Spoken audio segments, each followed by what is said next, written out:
Professor Brain Brown's research shows that vulnerability fosters good emotional and mental health. It is a sign of courage. We become more resilient and brave when we embrace who we truly are and what we are feeling. The Vulnerable Scientist podcast is a space for scientists to tell their honest and authentic stories. I am your host, Sarah Nyakeri, who happens to be a scientist, informal science communicator, and I help scientists create personal websites. If you want to support this show, go to www.patreon.com/thevulnerable-scientist. You can also follow this podcast on all social media platforms at TV Scientist Pod. What are your future plans? Oh, yeah. So my future plans are, I'm still hoping to go back to research. So I've been talking to some people in different research institutions just to see if I can, get in. And yeah, I also plan on, hopefully soon, God willing, to go back and do my PhD. Okay. Yeah. All right. So what are you planning to do with the podcast?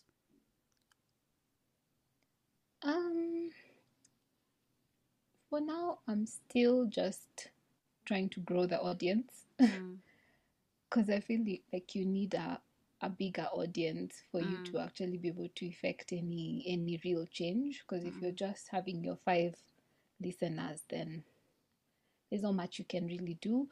So I'm still growing the audience, and eventually I'm hoping to turn it into a foundation where we actually make, change. We can be able to bring in real money from different, players and actually invest in, sustainable change and cause really change things in the food production and, farming and agriculture space. Oh, I love that. Yeah. I know in this conversation we've talked about the highs and lows while still having a conversation. So maybe the question will be, is there any low that you haven't talked about and you'd like to talk about that you faced throughout the journey? Yeah, I think my low is just how difficult it is to make it as a scientist in Kenya. Like there isn't room, the room for science and scientists and research even is so small, because I feel like there isn't any real, first of all, government backing of science. Like even the money that is, if you were to look at the budget, for example, the money that is allocated to different things, you can see it's a substantial amount. But when it comes to science and research, there isn't really enough money, because research is also so capital intensive. Yeah. So they're not really putting any real resources that can actually drive research. And I feel like that's so short-sighted, because research, it offers a chance for us to find real solutions for ourselves, for our problems, Just the other day I was seeing that scientists have found made progress in the cancer drug. And I was like, can you imagine if there were more opportunities? We would be so far ahead as a country in those kinds of things, even as far as agriculture, climate change, just all aspects of life. If we really put emphasis on research, we'd be able to find actual solutions to things. Yeah, so it's difficult for scientists to make it in Kenya, and even when you make it, not that appreciated. Like, for example, even the money. Like, if you hear what researchers are making, you're like, what? After all of that. Yeah, after how many years? How many years of getting a PhD and actually getting a job? And yeah, and that's why we have so much brain drain. Like, if you look at the people who are doing amazing things in research and science, they're being appreciated in other countries. So why not? You just go there where you'll be appreciated. And for some of us who are really keen to make a change here at home, it's so discouraging. It's just very discouraging. Yeah, brain drain, to those who don't know, is a lot of people who are talented in, or a lot of researchers or scientists who when they get an opportunity in an outside country, for example, if they do a master's or PhD in an outside country, they will stay there and get jobs there and do not come back to Kenya, because anyway, where are the opportunities for them to utilize what they've studied? Nowhere. Yeah, nowhere. Or very few.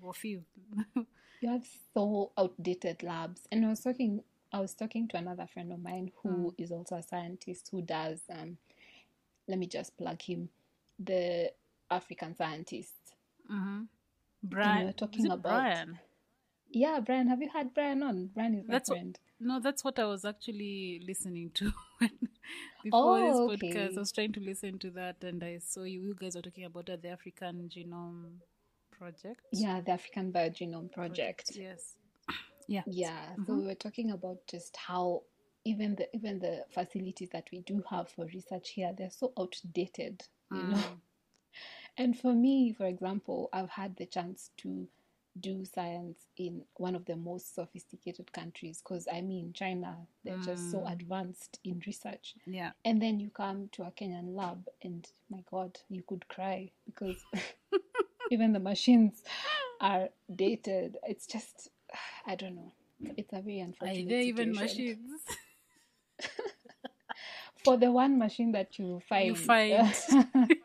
Yeah, it's decades old. Like, why are you even getting the protocols to use these machines? Because actually, since you're already talking about this, just before this podcast, I was scrolling. Oh my God, what has happened? Oh, thank God. Yeah, I thought the podcast was going off. I was just scrolling on Facebook. I've just come back to Facebook. I don't know, a week ago.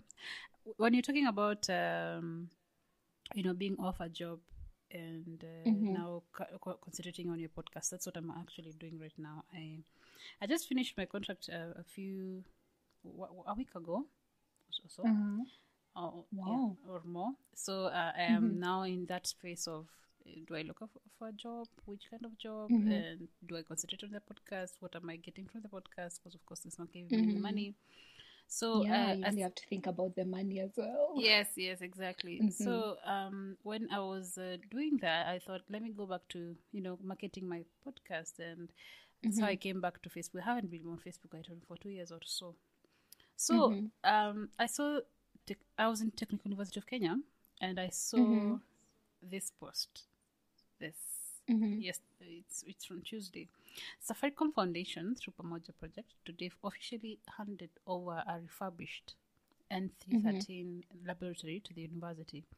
The refurbished lab under the Department of Biochemistry and Biotechnology will help in enhancing the university's practical and research capacities.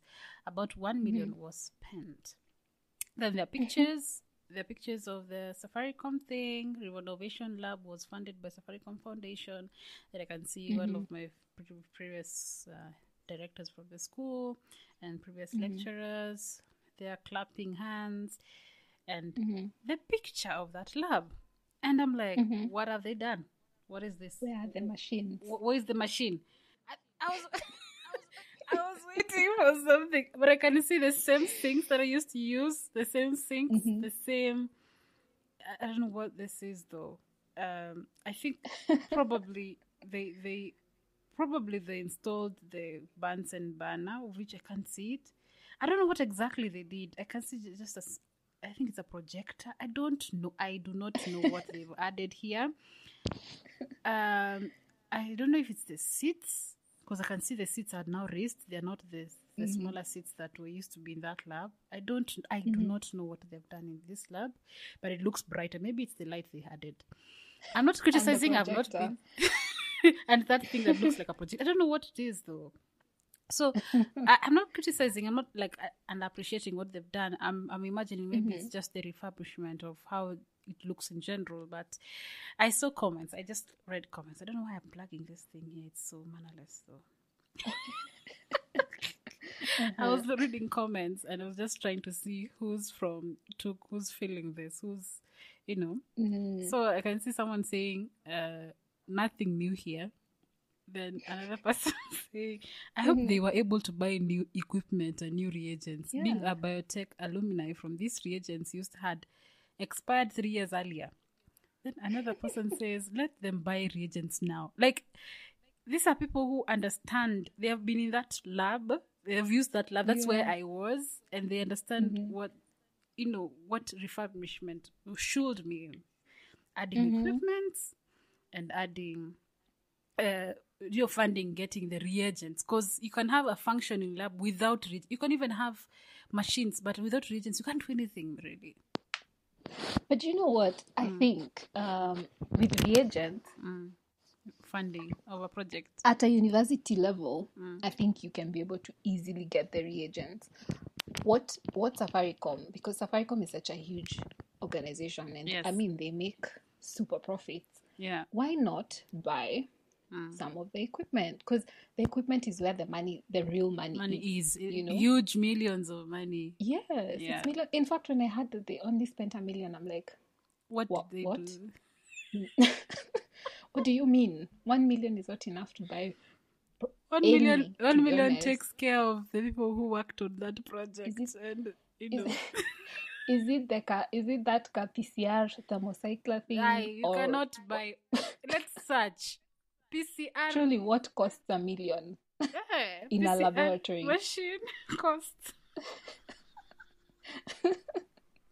We used to have one PCR, which the only person who used to use it is the lab technician. You could not touch that PCR machine.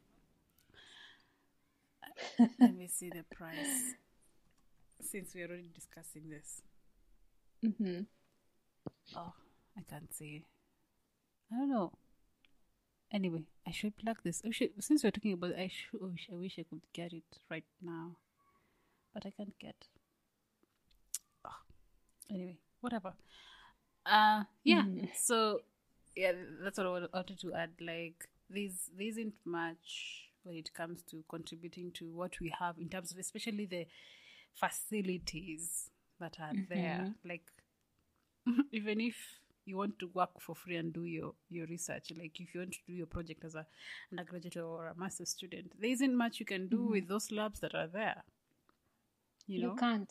And for me, I think that's why I was so keen on just leaving the country, to be honest. I can't imagine myself. And then, I was working at JQuat and I used to see even the quality of research that was being done. And I was like, there's no way I'm going to be attaching my name to this kind of work. Yeah, and it would take years and years and years.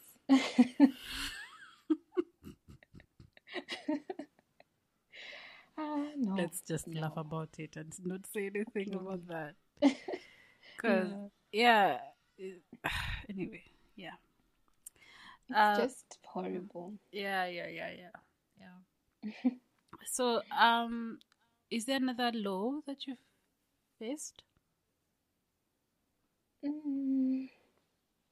No, not really. I think that's my main law, just how few the opportunities are, and just, it seems just like I don't know, and the underappreciation, the low opportunities, the lack of support and resources. Yeah, those are my laws. What about was there any challenge that you faced when you're doing your master's? Now in a developed country, other than the language barrier, culture, and the culture. No, not really. The only challenge that I'd say was I would have liked to have a choice in the kind of research that I did. Yeah, but I feel like it was a blessing in disguise, because I got to learn so much more than I would have probably learned in my own field, because I've come to realize that with agriculture research, it's very limited by the guys are so against GMOs and everything, and there's just so much misinformation out there that even if there won't be as much for you to do research when it comes to plants, to like food crops, as opposed to now other plants. So I think that was my blessing in disguise. I was able to actually learn different techniques, so much that I wouldn't have if I had just stuck to the plant. Because I feel like if I'd done just agricultural research, I would probably have stuck to traditional breeding. because that's all that's allowed by the world. But Let's be honest. Mm. The whole world's against GMOs, and ask that someone who is so against GMOs what a GMO is. They don't know. They don't know. They That's just the know they're sad bad. bit, man. But why? They can't tell you why. Yeah. I think it's about making informed decision. Like, if you're against something, do you know why you're against it? Do you have information of how actually it's made? What is actually a GMO? What's the process like? Like, what do people actually do when they're developing a GMO? You know, I think I've just thought, like, if we were to do lab visits of someone taking through someone, what, especially in an African country, like someone who's doing that here. Someone just, doing a video or something of describing what actually happens for you to get a GMO product. Yeah. Like, what, like in the lab, what are they doing? Are they adding chemicals? Are people thinking? Are they adding people chemicals? out here thinking that we are injecting maize with chemicals. Some sort of chemical with a very hard name. Yeah, so I feel like somehow we failed in communicating exactly what happens to this tomato, for example. Like, what happens to that BT maize what has happened to it? What process? Like a pictorial visual thing that this is what has happened, what the process that it took for someone to do this and move to this and finally have a product on the ground that is so different from the initial, and see the see the difference between having a normal variety to an improved variety using this nice technology. Like, just because I think it was overtaken by the people who were against it, and they were not giving the right information of what really goes on. So but I wonder, you know what I always wonder? I always wonder, you see, like pharmaceutical companies, there's so much that is done by pharmaceutical companies that if the layman knew about, they would wouldn't take the drug, to be honest. They would never take the drug. But I feel like the necessity for the drug, because you take a drug because you're ill. But with food, it's like, we're still having this food. It could be better, but we still have this one.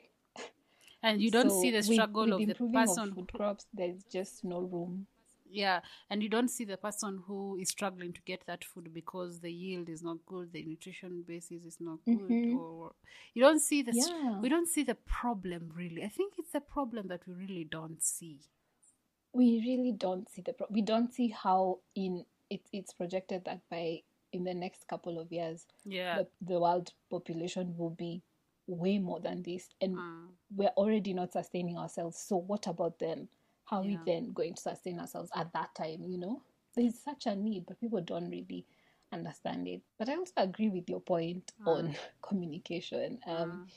I think the thing about us academia people is that we get sort of our ego stroked by knowing such difficult things.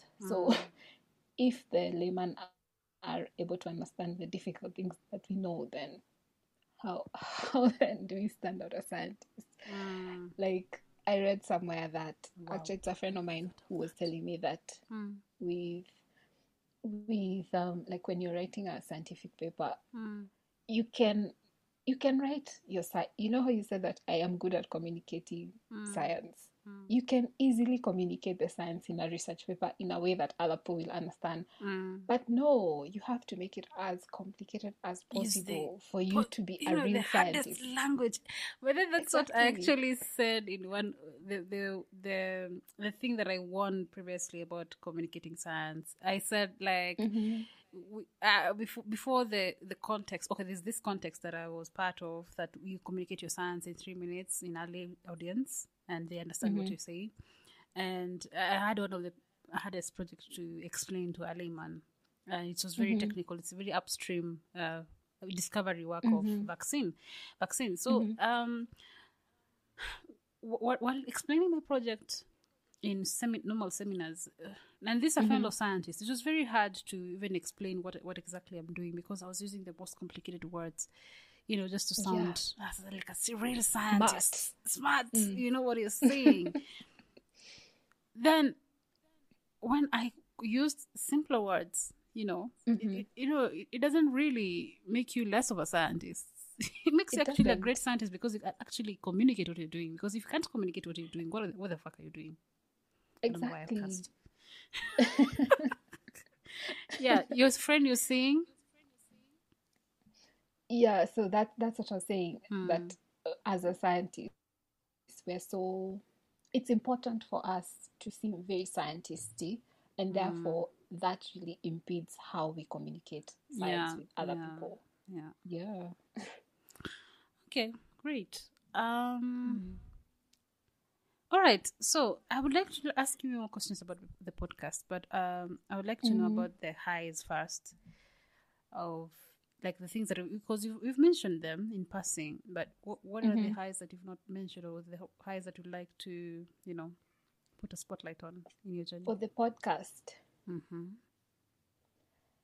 No, I think generally, just in general. Yeah. The highs, the highs for me, as I've said, is just being able to actually make an impact in change, because there's so much that needs change, and like so much, and just being able to put my work in order to contribute to change, however long term, however small the change, because again with science you focus on such a small problem.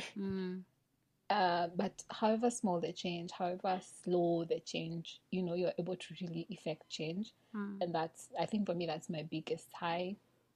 Another high, I think, is just the look that people give you when you tell them that you're a scientist. And you and you tell them like in a very complicated way what you do, and they're like, wow. And then they read your publications and they can't understand a single word in the abstract. So that's definitely a high. How is that a high? Because you get to seem really smart.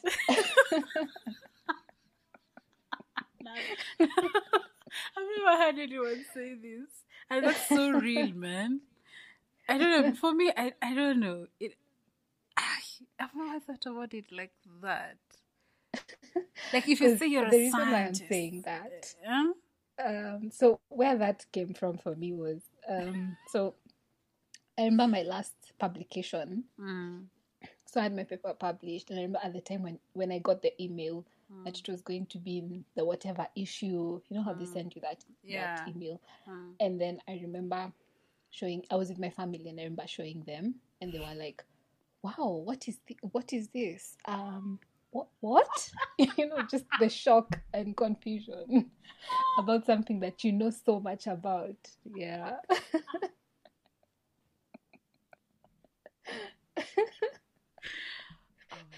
Oh my god. I mean, that's nice.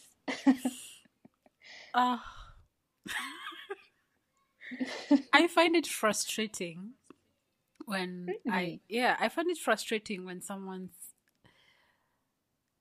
I don't know, perceives me in a certain way. I don't know, maybe I am disconnected.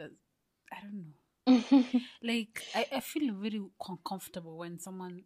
I actually had a podcast recording with one of the stand-up comedians here in Kenya called Kisiangani. I don't know if you know him. Is it yesterday? Yeah, we actually had that conversation yesterday.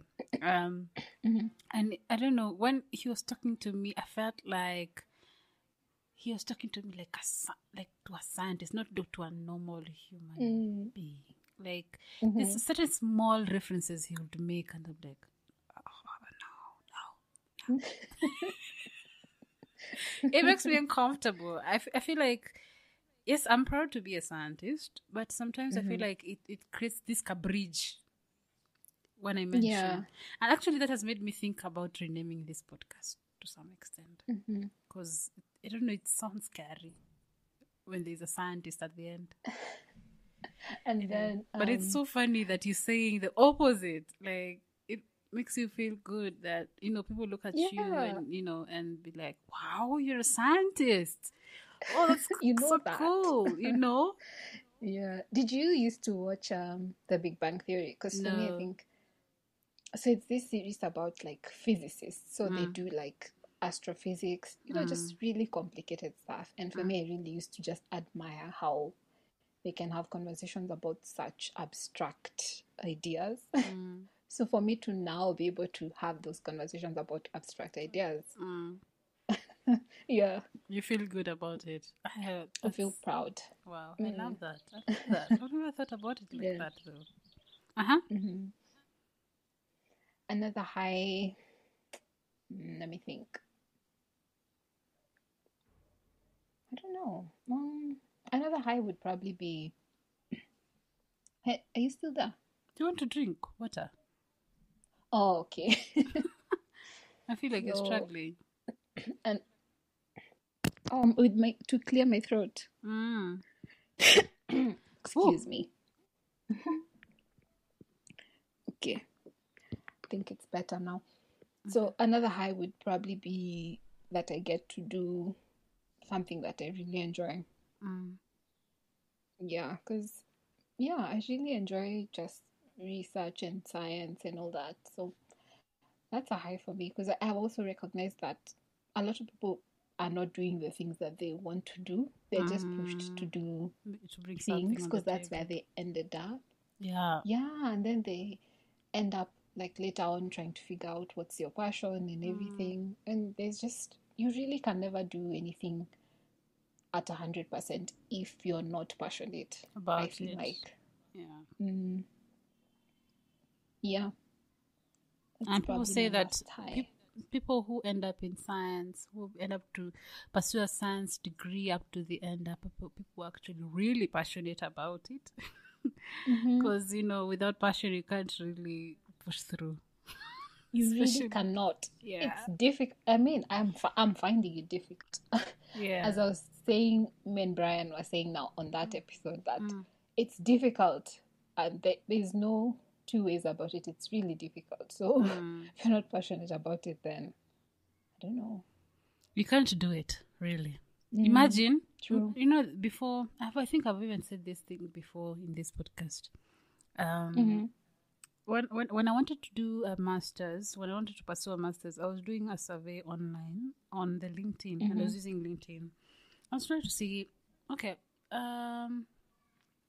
the people who are now scientists, or who are in nearly at the top of their careers in science, how long did it take for them to, to get there where they are right now? And I was looking at, like, this guy started university when I was starting my nursery school. And they're doing now their postdoc. And it's not like they had a gap. No, they didn't have a gap. They've been continuous. Yeah. They've been in school continuously until now, and they're still trying to, establish their careers in science. Man, I was like, will it take for me? And I was like, will I do this? Is this for me? And that was, I don't know, in 2019, 3 years ago, and I'm still doing my masters. And I'm in that space where I'm like, should I stop doing this thing and pursue something else, like for example, communication, and because that's still being a scientist. You get to learn different things that people are doing and communicating that, or helping them communicate that, and contributing to science. But I feel there's a part of me that still wants to do the research. It's the curiosity. Yes. But if you see how long it takes, it kind of discourages you. Yeah, but so for me, the way I like to look at it is it's not a destination thing. It's the process. It's the process. You're still doing science, you know? Yeah. You're still a scientist. You're still doing science. It's like, let's take a career like law, for example. even when you're practicing, let's say you start practicing, you're still a lawyer, but you're not at the highest rank of being a lawyer. So the more you practice, the more you become a better lawyer, you know? So it's the same with science. And I think that's for me, that's how I like to look at it. Because if then I tell myself that, you know what, I will become a real scientist the day I become a professor, I'll be in my 70s or 50s. And the whole time you've been a scientist. You're already a scientist. You're already a real scientist. You're still growing through the ranks. Yes. It's like any other career. Yeah. It's like if you're a surgeon, you start. I love what you just said. That's, I don't know. That feels good. Yeah, you're saying something to do with, it's a process. Getting to being a scientist, it's a process, and appreciating, I think, every single step and saying I'm still doing science, not waiting for that. Yeah, it's a process like every other career. Yeah. Yeah. I love that you said that. I've always complained about that. I've always complained about how long it takes for me to actually be a scientist. You're already a scientist. Yeah. You're already, yeah. Or have a good pay, I think. Because definitely the good pay thing is a problem. Yeah. I can agree with you there. Yeah, because finally when it feels like that's when you're starting your career actually. When you're getting a good pay. Yeah. Yeah, but I find that even the people that get good money, it's not usually as a result of research or anything. It's the things that they do on the side. Yeah. Like you're a consultant or... That comes with being a scientist now. Like a full-on... Yeah. Yeah. Yeah. Yeah. And for us, we are already working on like these podcasts. Yeah. So, yeah. Oh, that feels good, man. Today's a good day. Okay. Is there any other high? No, I think I've said all my highs. Okay. Yeah. Let's go to the hobbies. Hobbies. Wow. What do I say as my hobby? I'm very much an introvert, so I enjoy like indoor activities. So if it's just sitting at home watching a movie or reading a book, listening to music, all my hobbies are like very things that I do by myself. But I also enjoy hanging out with my friends. That's fun, and my family. And yeah, I think those are my hobbies. So you don't do any outdoorsy activity? Not really. I enjoy like gymming and working out. But I wouldn't say that that's a hobby, to be honest. I mostly just do it because it's good for my health. So you don't enjoy it? Okay. I enjoy it, but it's also mostly because it's good for my health. Yeah. Yeah. Okay. I enjoy how challenging it is, like, and being able to see like the gradual change. Like you can see, I couldn't be able to lift this. Oh my God! But I can. There's a lot of noise coming from your end. Oh, okay. You're moving? Yeah, and I was putting my earphones properly. Is there still noise? No. Is it better now? Yeah. Oh, okay. You're saying that you're about why you're doing the gymming. Oh yeah, I enjoy that. You can be able to see like change. You can see that this time I wasn't able to run for 30 minutes, but now I can. Like just the gradual growth. I enjoy that. Okay. So that's kind of a hobby. Kind of. Yeah, I think so. Are there any hobbies that you're thinking of pursuing? Maybe something like artistic. Like maybe painting. I would like to do something like that. Yeah, if I could take like a painting or art class, I would. Okay. Yeah. Is there anything that you'd like to talk about that I didn't ask? Not really. Yeah, I think we've covered pretty much everything. it's been such a nice conversation, honestly. Where can people find you? With the So podcast, maybe? yeah, so you can find my podcast on all podcast platforms. That's Apple Podcast, Spotify, Anchor, what's the other one? Google Podcast. Just basically all podcast platforms. You can find my podcast. The name? And Farm to Table Podcast KE. Mm-hmm. Yeah, and you can follow my socials, the podcast socials. That's on Twitter, Farm to Table Podcast, and on Instagram, Farm to Table Podcast. What's the handle for Twitter? Farm to Table Podcast. It's 16 characters. It fit there. Yeah, I think so, because today I searched for the podcast and I was able to find it. So I think, yeah. Let me see. Sorry. Let me search. Hey, that's a long name for it to be accepted as a username. That's You mean like interesting. at? Yeah. Okay, it's at Farm to Table. Oh yeah, Farm to Table 11. But I feel like if you search just without the at, you'll find it. Oh, you'll still find Yeah. it. Farm Yeah. to Table Podcast Podcast. KE. I'm very extra. I can't see. You'll definitely find it. Farm to Table Podcast KE. Yeah, Farm to Table Podcast KE. No results. Really? I've just searched it right now I on think- Twitter. Tell me the handle.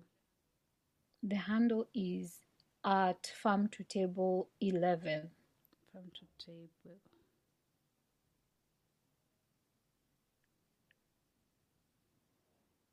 Yeah, now I've found it. It's easier for you to take. Oh, you've put Nini the underscores. That's why I wasn't It's getting because of it. the underscores. Okay. Yeah. Actually, even just because the underscores, to be honest. Yeah. Yeah. So 'cause the real it's easier name for you is, to get it because you've searched for it before. But for Before, someone new, yeah. yeah. The real name? the real name then should be at, no, without the at is farm underscore to underscore table underscore podcast KE. Yeah. You didn't find Farm to Table KE as a. I As think it a had already been at- taken. Oh, Yeah. okay. And also on Instagram. On Instagram is Farm to Table Podcast KE.